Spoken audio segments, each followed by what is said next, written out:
Het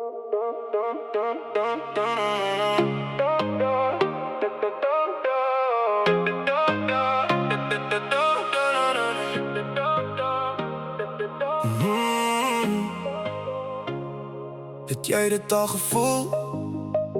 Wanneer jy alles binne probeer hou, daai knop wat vassteek diep in jou keel, terwyl jou wêreld stadig vou. Jou siel voel of hy weg wil dryf, maar jou hart hou aan klop in die nag, soos 'n eensame droom in 'n leë gang, waar niemand ooit vir jou wag. Jou lyf raak warm, jou asem raak min, jou maag draai om, jy beklei van binne af. Jy glimlag nog vir almal om jou, maar niemand sien hoe jy stadig breek. Hoekom moet ek altyd die trane wegsteek? Hoekom moet ek maak asof ek nog heel is? Ek's moeg om sterk te wees vir almal, terwyl ek self uit mekaar val. Hou op om die verlede soos 'n wapen te gebruik. Elke fout hoef nie weer vandag te leef. Kom ons praat daaroor, leer daaruit en los dit waar het hoort in gister se seer. Gister se seer.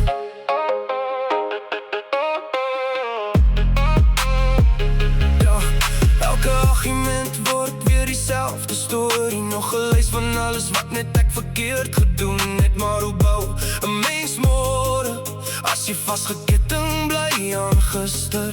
Ek kan nie teruggaan en dit verander nie. Ek kan net vandag beter wees.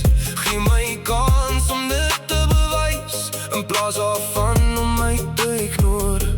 Ons almal dra letsels wat niemand sien nie. Ons almal maak foute wat ons wens ons kon uitvee. Maar liefde groei nie tussen skuld en skande nie. Dit groei waar vergifnis asem kry. Hoekom moet ons altyd terugkyk as môre nog wag vir ons praat oor wat gebeur het? Leer daaruit en laat dit gaan.